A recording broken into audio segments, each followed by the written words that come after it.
রাজ্যে পথ পরিবর্তনের পর Hili exporters and importers customs clearing agent অ্যাসোসিয়েশনে তৈরি হল নতুন কমিটি।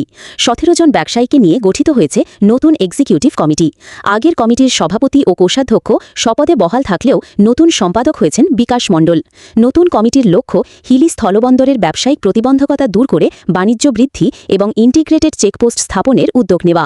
পাশাপাশি হিলি স্থলবন্দর দিয়ে ইলিশ আমদানিতেও জোর দেওয়ার কথা জানিয়েছেন নতুন সম্পাদক।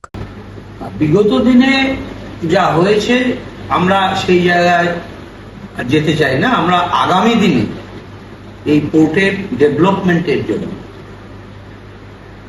আমরা সামগ্রিকভাবে সবাই মিলে যাতে এই পোর্টকে ডেভেলপ করা যায়, অন্যান্য পশ্চিমবাংলার যে সমস্ত পোর্ট আছে সেই পোর্টের থেকেও আমরা যেন আরো কিছুটা এগিয়ে যেতে পারি, এটা আমরা অবশ্যই চেষ্টা করব। এবং বর্তমান যে সরকার এখানে আছেন এবং কেন্দ্রে একই সরকার আছেন, এবং সবচেয়ে বড় জিনিস যেটা সেটা হচ্ছে যে আমাদের ঘরের কাছে আমাদের কেন্দ্রমন্ত্রী আছেন।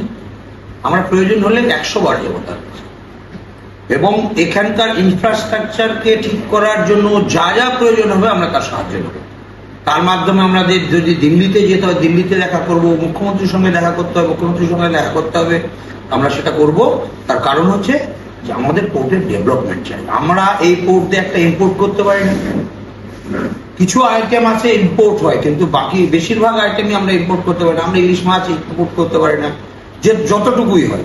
অন্যান্য বিভিন্ন কোয়ারেন্টাইন অফিস না থাকার জন্য আমরা সেই জিনিসগুলো আমরা ইম্পোর্ট করতে পারি না। এই ইন্টিগ্রেটেড চেকপোস্টের জন্য আমাদের যা যা করার দরকার, গভর্নমেন্ট আমাদের কাছে যতটুকু খবর আছে গভর্নমেন্ট ইতিমধ্যেই অনেক জায়গা নিয়েছে কাস্টম হাউসের জন্য। আশা করি তার সঙ্গে সরকারও যদি মনে করে আমাদের সর্বতভাবে সাহায্য লাগবে, আমরা তার জন্য দৃঢ় প্রতিজ্ঞ, এবং যে কোনো মূল্যে আমরা এই পোর্টের অগ্রগতি করার জন্য আমরা সবাই একযোগে কাজ করব।